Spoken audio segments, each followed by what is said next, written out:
Dia 31 de outubro é um dia muito especial porque é o dia que a gente comemora a Reforma Protestante. No século XVI, a igreja tinha se tornado muito poderosa, mas esse poder ele era usado como uma ferramenta para controlar, para manipular o povo. Então tinha umas coisas meio viajadas assim. Por exemplo, a Bíblia ela era escrita em latim, só tinha tradução em latim. E muita gente não falava latim. Os papas, os padres da época ali, os bispos, eles só liam e só falavam o que eles queriam, porque só eles conseguiam ler e o pessoal acreditava em qualquer coisa, porque o pessoal não tinha ideia. Estava escrito na Bíblia. Também eles tinham uma parada que chamava indulgências, então eles vendiam indulgências, né? O que é isso? É perdão pelos pecados. Então, você pecou, em vez de pedir perdão pra Deus e receber o perdão, você paga uma parada pra igreja, você paga um valor, compra algo pra igreja e você é perdoado. Mano, mas como o povo não sabia ler a Bíblia, não conhecia as escrituras, mano, eles acreditavam em tudo que o pessoal falava. E isso é muito triste, tá? Isso é muito triste. A galera distorcendo o evangelho só pra poder continuar no poder e tal. Infelizmente, é muito parecido com o que algumas igrejas vivem hoje. Mas enfim, vamos voltar aqui pro assunto. E no meio disso tudo, a gente tem Martinho Lutero, que era um monge, um cara que ele dedicou a sua vida pra conhecer a Deus, pra estudar as escrituras, e um dia ele se depara com Romanos 1,17, que fala que o justo viverá pela fé, e aquilo meio que confronta ele de alguma forma. Naquele momento ele entende que se eu vivo pela fé, então salvação não tem a ver com o meu mérito, não tem a ver com o meu poder, não tem a ver com a minha habilidade, mas tem a ver com crer no sacrifício de Jesus, e isso é suficiente. Então o justo ele vive pela fé. Lutero entendeu isso. E ele viu que a igreja estava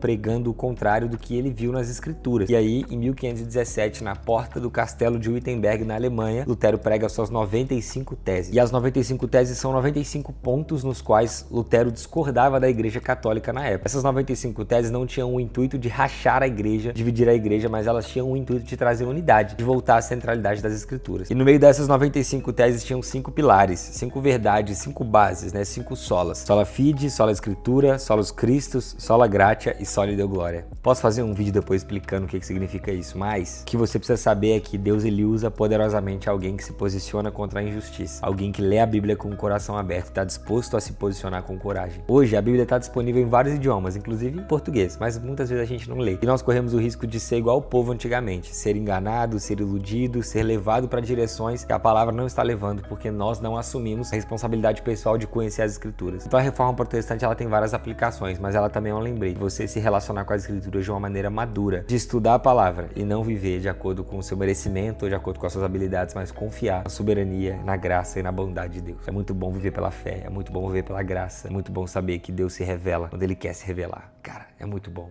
A Reforma Protestante foi zica. Então tá aí, aproveitar que hoje é 31 de outubro para trazer um resuminho aí do que foi a Reforma Protestante. Deus abençoe, hein? É nóis.